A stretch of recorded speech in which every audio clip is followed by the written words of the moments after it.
Hello everybody, welcome to Paul's Cambridge Challenge. Hope you guys are fine. Today in this lecture we are going to discuss Chief Minister and the Council of Ministers. Yesterday we have done Governor, ठीक है? As far as the position of the Chief Minister is concerned, it is similar to the position of the Prime Minister at the center. जैसे prime minister की position होती है central level पे, in the same way ऐसी ही position होती है chief minister की state level पे. जैसे फॉर एग्जांपल प्रेसिडेंट की पोजीशन होती है सेंट्रल लेवल पे, सिमिलर पोजीशन होती है गवर्नर की स्टेट लेवल पे. जैसे president is considered head of the state और prime minister is considered head of the government, और वो है सेंट्रल लेवल पे. और अगर हम स्टेट लेवल की बात करेंगे, स्टेट लेवल पे देखेंगे जो गवर्नर होता है, governor is considered head of the state, ठीक है? नॉमिनल हेड होता है, टिट्यूलर हेड होता है, ठीक है? उसके जस्ट नॉमिनल पावर्स होते हैं. और जो चीफ मिनिस्टर होता है, चीफ मिनिस्टर को कंसिडर किया जाता है head of the state, head of the government. हाँ,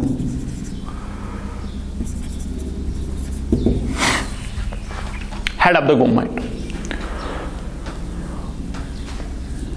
तो how is chief minister appointed, ठीक है? और what are the different powers exercised by chief minister? If we look at the Constitution does not provide us the appointment or the selection of the chief minister in an elaborate manner, ठीक है? But just there is Article 164,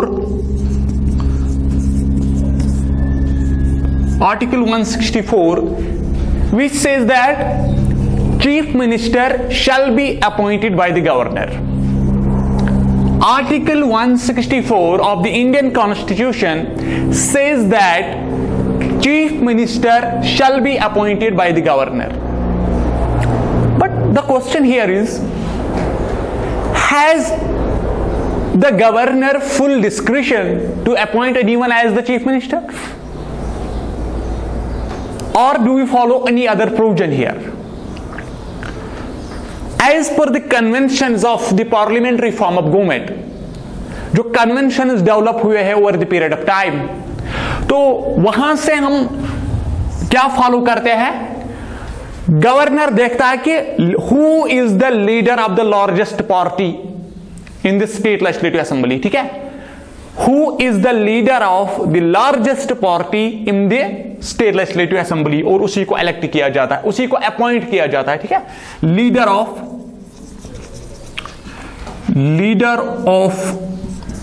the largest party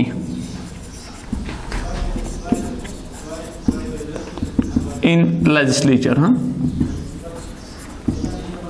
यहां पे मैंने see legislature I mean state legislature और state legislative assembly, जिसे हम कहते हैं विधानसभा. So to put it in the simple words, तो यहां से हमें पता चलता है कि गवर्नर को कोई भी अपनी पर्सनल चॉइस नहीं है. As far as there is the party which is having the magic numbers, ठीक है? जब तक कि स्टेट लेजिस्लेटिव असेंबली में कोई ऐसी पार्टी है जिसके पास मैजिक नंबर्स है, जिसके पास मेजॉरिटी है, तो उसका ऑलरेडी कोई फेस होता है, चीफ मिनिस्ट्रियल फेस होता है, तो उसी को गवर्नर अपॉइंट कर सकता है, क्या? एज सीएम, ठीक है? तो यहां पे गवर्नर की अपनी कोई पर्सनल चॉइस नहीं है. But in case there is coalition, जब कोलिशन बनती है, ठीक है?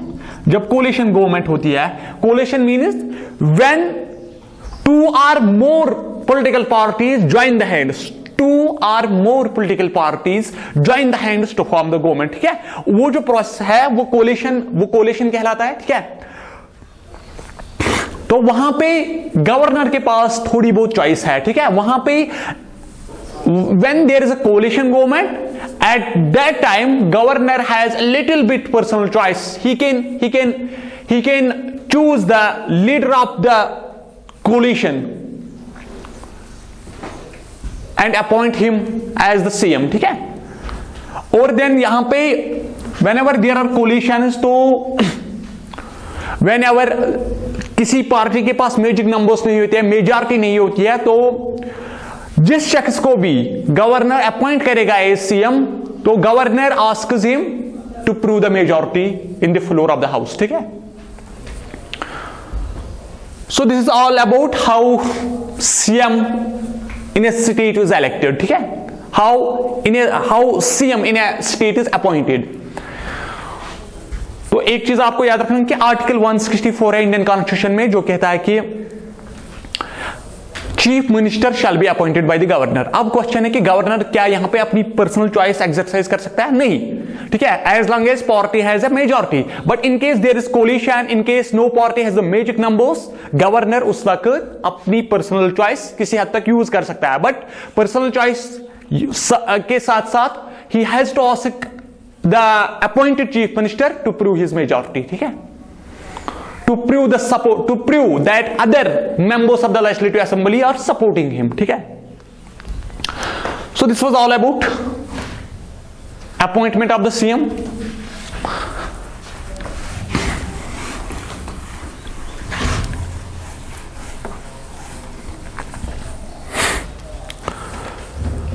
तो अब एक प्रोविजन है कॉन्स्टिट्यूशन में, जनरली सीएम जो होता है either he is the member of legislative assembly का या लेजिस्लेटिव काउंसिल का, विधानसभा या विधान परिषद, ठीक है, he is the member of either of the two houses. But constitution में एक प्रोविजन है कि if a person not a member of any of the two houses of the state legislature can also be appointed as a chief minister। देखिए, अगर कोई ऐसा शख्स, ऐसा कोई पर्सन जो कि ना लेजिस्लेटिव असेंबली का मेंबर है, इनके स्टेट में लेजिस्लेटिव काउंसिल होगा, ना लेजिस्लेटिव काउंसिल का मेंबर है, तो उसको भी एज ए सीएम अपॉइंट किया जा सकता है, ठीक है। बट वहां पे एक कंडीशन है, he has to get elected, he has to get the membership of any of the houses within 6 months, ठीक है, 6 months। अगर हम बात करेंगे रिसेंटली वेस्ट बंगाल के इलेक्शन की, वेस्ट बंगाल में आज चीफ मिनिस्टर है ममता बनर्जी, ठीक है, और ममता बनर्जी में के कंटेक्स्ट में आपको यही बात याद रखना, she is the only, presently she is the only women chief minister of the Indian states, ठीक है। जहां पे भी इंडिया में चीफ मिनिस्टर्स आपको मिलेंगे आज प्रेजेंटली, मैं प्रेजेंट की बात करता हूं, मैं पास्ट की नहीं बात करता हूं, तो Mamata Banerjee is the only women chief minister. हाँ, तो she has lost her legislative assembly seat, ठीक है, उन्होंने ममता बनर्जी ने अपना इलेक्शन हारा है, अपनी पार्टी का नहीं बल्कि अपनी जो खुद की सीट जहां से उन्होंने कंटेस्ट किया, she lost the seat, but she was still appointed as the chief minister of West Bengal, ठीक है। ये क्यों है? बिकॉज कॉन्स्टिट्यूशन में प्रोविजन है कि any member who is not a member of either legislative assembly or legislative council can still be appointed as the chief minister, but he or she has to get elected in the state legislature within 6 months, ठीक है। अब ममता बनर्जी को waste Bengal के legislative assembly में within 6 months elect होना होगा, ठीक है। So this was all about appointment of the CM and the different conditions related to it. Now let us see the powers of chief minister.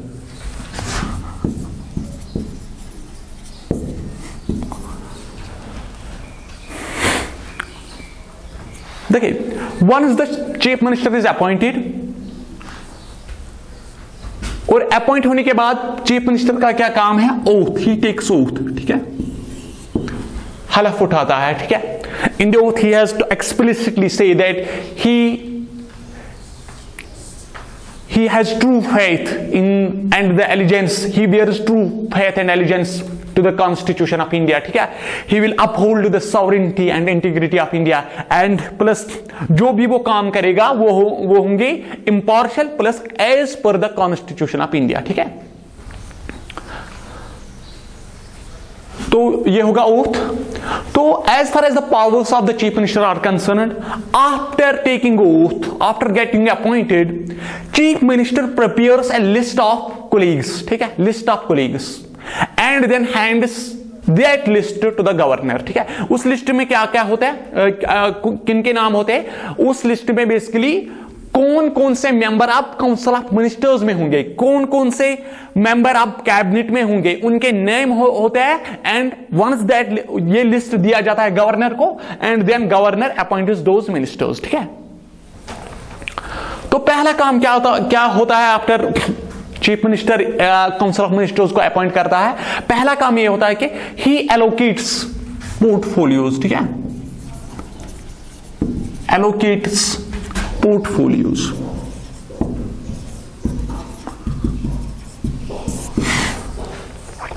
For example किसी को दिया जाता है होम मिनिस्ट्री, किसी को दिया जाता है, किसी को बनाया जाता है फाइनेंस मिनिस्टर, किसी को बनाया जाता है फॉर एग्जाम्पल एजुकेशन मिनिस्टर, ठीक है। जैसे अगर आपको when there was the PDP BJP coalition, तो फाइनेंस मिनिस्टर कौन था, हसीब द्राबू था, ठीक है। That was his portfolio, that was the portfolio allocated to him, ठीक है। तो it is basically the choice of the chief minister, ठीक है, किसको वो बनाना चाहता है, ठीक है। फाइनेंस मिनिस्टर किसको बनाएगा, एजुकेशन मिनिस्टर किसको बनाएगा, ठीक है। प्लस इसमें पार्टी का भी बहुत रूलिंग पार्टी का भी बहुत ज्यादा इंफ्लुएंस होता है, बट मेनली जो फिर डिसाइड करता है, फाइनल टेक होती है इसमें चीफ मिनिस्टर की। दूसरा,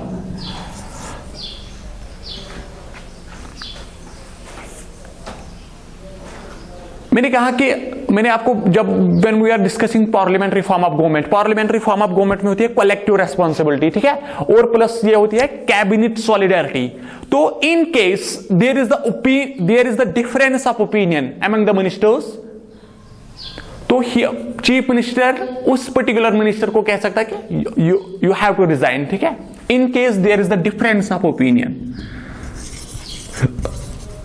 डिफरेंस ऑफ ओपिनियन, ठीक है। देखिए, जो ये काउंसिल ऑफ मिनिस्टर्स होता है, ये चीफ मिनिस्टर के बहुत क्लोज कोलीग्स होते हैं, ठीक है। तो मे बी कोई पॉलिसी बनी है, कोई लॉ बना है, जिस उस लॉ को may be in council of ministers में से कोई मेंबर अपोज करता है, या कोई member does not see eye to eye with that law और विद दैट पॉलिसी, तो आइदर उसको ब्लाइंडली फिर एक्सेप्ट करना होगा, और चीफ मिनिस्टर के पास पावर है, in case there is the difference of opinion with any minister, तो chief minister can ask him to resign और he can advise the governor to dismiss him, ठीक है।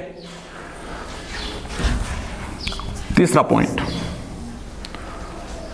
चीफ मिनिस्टर के पास ये power है कि chief minister presides over the council of ministers, ठीक है।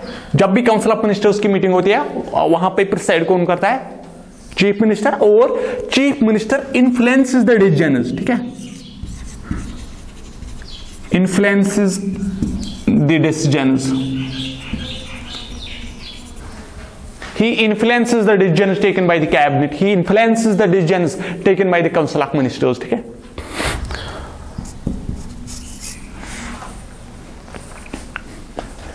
चीफ मिनिस्टर होता है head of the council of ministers, ठीक है। Chief minister is the head of the council of ministers, like जैसे सेंट्रल लेवल पे है, prime minister is considered as the head of the council of ministers. In the similar way, chief minister of a state is considered as the head of the council of ministers. In case chief minister resigns या chief minister की death होगी, तो that would lead to the collapse of the council of ministers. हाँ, chief minister being the head of the council of ministers, ये head होता है council of ministers का। अगर इसकी डेथ हुई या इन्होंने रिजाइन किया, तो उससे जो काउंसिल ऑफ मिनिस्टर्स है वो कोलैप्स होगा, ठीक है। बट अगर किसी और मिनिस्टर की डेथ हुई या किसी और मिनिस्टर ने रिजाइन किया तो उससे काउंसिल ऑफ मिनिस्टर्स कोलैप्स नहीं होता है, डिसॉल्व नहीं होता है, ठीक है। But in case chief minister resigns और चीफ मिनिस्टर डाइज, तो उससे क्या होता है, council of ministers is automatically collapsed, ठीक है, और dissolved.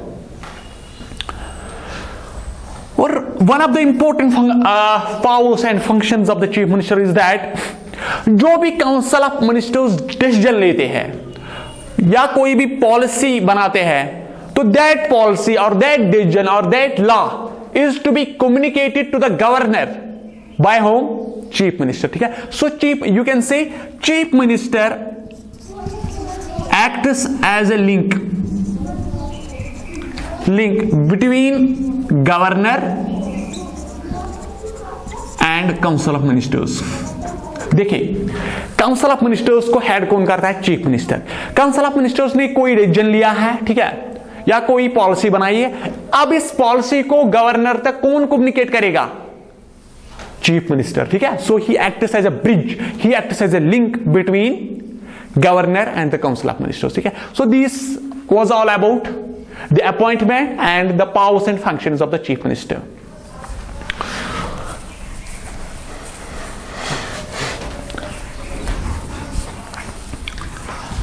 Now let us see this council of ministers। तो काउंसिल ऑफ मिनिस्टर्स को कौन अपॉइंट करता है, गवर्नर अपॉइंट करता है, लेकिन किसकी रिकमेंडेशंस पे, चीफ मिनिस्टर के रिकमेंडेशंस पे, ठीक है। वंस चीफ मिनिस्टर को अपॉइंट किया जाता है then chief minister prepares a list, ठीक है। लिस्ट में किन के नाम होते हैं जिनको मिनिस्टर बनाना होगा, ठीक है। तो क्या पर्टिकुलर पार्टी के जितने भी मेंबरान लेजिस्लेटिव असेंबली में है, क्या उन सब लोगों को मिनिस्टर बनाया जाएगा, नहीं, ठीक है, उन सब लोगों को नहीं, बिकॉज कॉन्स्टिट्यूशन ने एक लिमिट रखा है। 91st कॉन्स्टिट्यूशनल अमेंडमेंट ने एक सीलिंग रखी है, ठीक है, एक लिमिट रखा है, एक एक्सटेंट रखा है कि कितने लोग काउंसिल ऑफ मिनिस्टर्स में हो सकते हैं या कितने लोग मिनिस्टर बन सकते हैं स्टेट लेजिस्लेटिव असेंबली में। 15% of the total number of members in legislative assembly. हाँ, लेजिस्लेटिव असेंबली में जितने भी मेंबर्स होंगे उनका खाली 15% कॉन्स्टिट्यूट करेगा council of ministers. For example, अगर पर्टिकुलर कॉन्स्टिट्यूएंट असेंबली में एज्यूम कर लो कि 300 लेजिस्लेटिव मेंबर्स है, ठीक है, 300 मेंबर्स है, तो इसका 15% कितना होगा, शाबाश, 45 तकरीबन, ठीक है, नियर अबाउट 45। तो only out of 300 MLAs only 45 can become ministers, ठीक है, जिनको चार्जेस दी जाएगी डिफरेंट डिपार्टमेंट्स की, ठीक है। तो 91st अमेंडमेंट को क्यों लाया गया था, बेसिकली क्या होता था कि लेजिस्लेटर्स को एक लालच दी जाती है कि आप पर्टिकुलर पार्टी को सपोर्ट कर लो और आपको मिनिस्टर बनाया जाएगा, ठीक है। So it was a sort of abuse of this provision. तो that is why 91st constitutional amendment ने इस पे लिमिट लगाया है and it provided that only 15% of the total number of members in the legislative assembly can be appointed as ministers, ठीक है। तो council of ministers को भी चीफ मिनिस्टर की तरह ओथ लेना पड़ता है, ठीक है, ओथ लेना पड़ता है एंड इन दैट ओथ उनको बाज़ाब्ता तौर पर यह कहना चाहता कि they believe in the Constitution of India and they will do everything as per the provisions of the Constitution of India, ठीक है। Now let us see their functions and let us see their powers and functions। तो जो एक chief minister plus council of ministers, ठीक है, ये असल में स्टेट एग्जीक्यूटिव बनाते हैं, ठीक है, हाँ, governor is also the part of state executive, but वो नॉमिनल है, ठीक है। Chief minister and the council of ministers exercise the power, exercise the authority in the real sense, ठीक है। तो पहली काम क्या होती है इनकी, फॉर्मेशन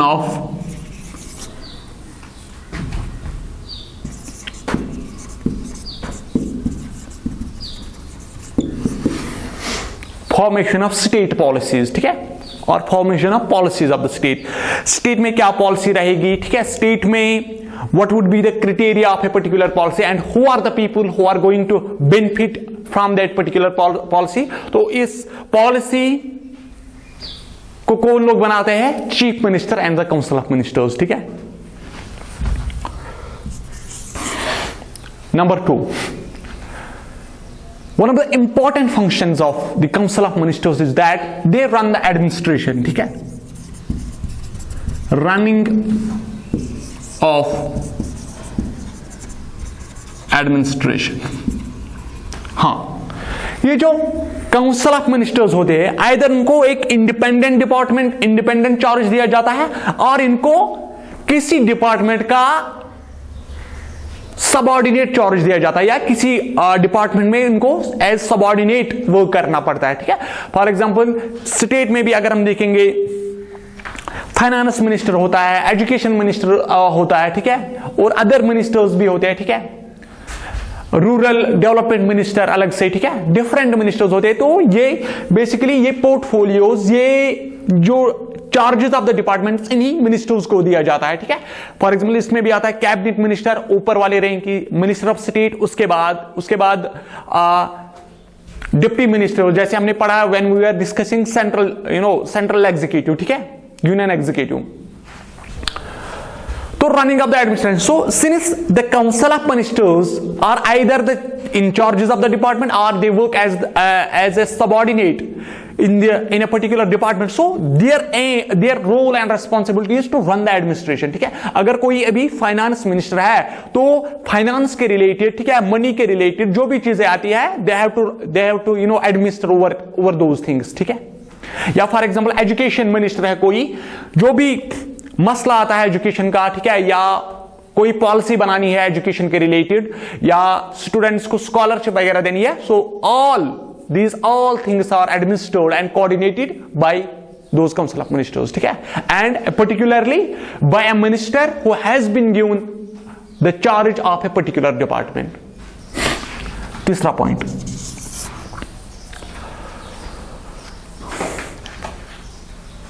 अगर कोई लॉ बनाना होगा तो लॉ बनाने के लिए आपको पहले you have to introduce the bill, ठीक है, आपको पहले बिल, आपके पास एक ब्लूप्रिंट होना चाहिए, ऐसे ऐसे हम लॉ बनाएंगे, ऐसा फिर इससे देश लोगों को बेनिफिट होगा, ठीक है। तो you have to introduce the bill, so who are introducing, या मेनली लेजिस्लेचर में कौन लोग इंट्रोड्यूस करते हैं बिल को, काउंसिल ऑफ मिनिस्टर्स, ठीक है, इंट्रोड्यूसिंग बिल्स। बट यहां पे देखिए प्राइवेट मेंबर जो कि मिनिस्टर नहीं होगा, वो भी he can also introduce the bill, ठीक है। बट मेनली जिस बिल को ज्यादा अटेंशन दिया जाता है, या जिस बिल को गवर्नमेंट बिल कंसीडर किया जाता है, that bill is introduced by the council, any of the member of the council of ministers, ठीक है। तो इंट्रोड्यूसिंग बिल से क्या होता है, one is that bill is discussed and debated in the legislature and then that is passed, तो then it gets the assent of the governor, और वो फिर देन एक्ट बनता है, ठीक है। तो introducing the bills is one of the functions of the council of ministers, ठीक है। और देन वंस जब ये एक्ट बनता है, फिर इस एक्ट को एग्जीक्यूट करना, इंप्लीमेंट भी करना काउंसिल ऑफ मिनिस्टर्स का ही काम है, ठीक है, because they are the executive, ठीक है। देखिए काउंसिल ऑफ मिनिस्टर्स जो है, ये तो एक लेजिस्लेचर के भी मेंबर है, प्लस काउंसिल ऑफ मिनिस्टर्स के भी मेंबर है, ठीक है। और as a council of ministers they constitute executive organ of the government, तो they have the responsibility to implement those acts, to implement those policies. तो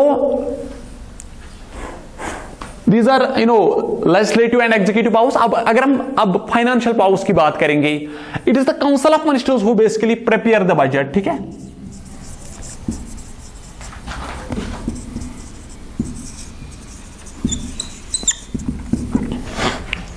या जिसे हम कहते हैं एनुअल फाइनेंशियल स्टेटमेंट, हाँ, स्टेट बजट, या अगर हम सेंट्रल गवर्नमेंट की बात करेंगे एनुअल फाइनेंशियल स्टेटमेंट को वहां पे कहते हैं यूनियन बजट।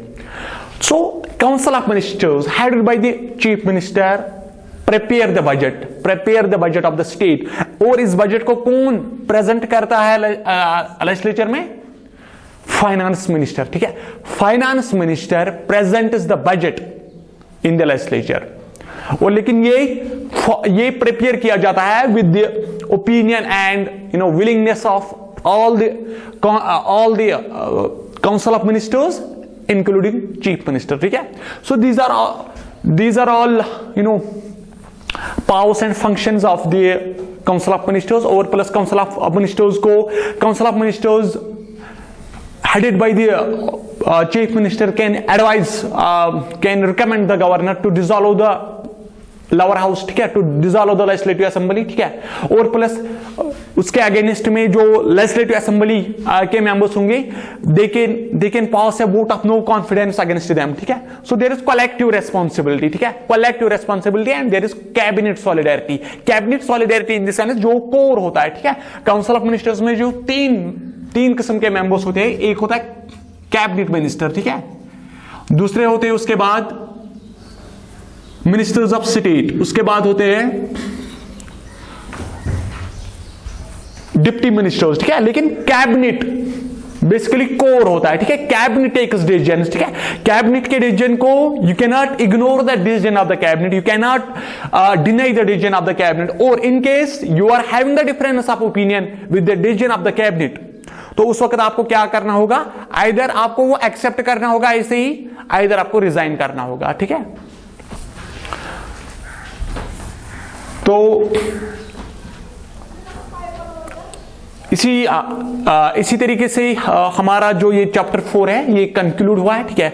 तो इसमें अगर कहीं पे भी आपको लगता है कि कोई डाउट है, कोई कंफ्यूजन है, कोई क्वेश्चन है, you can write to us in the comment section, ठीक है। Thank you so much.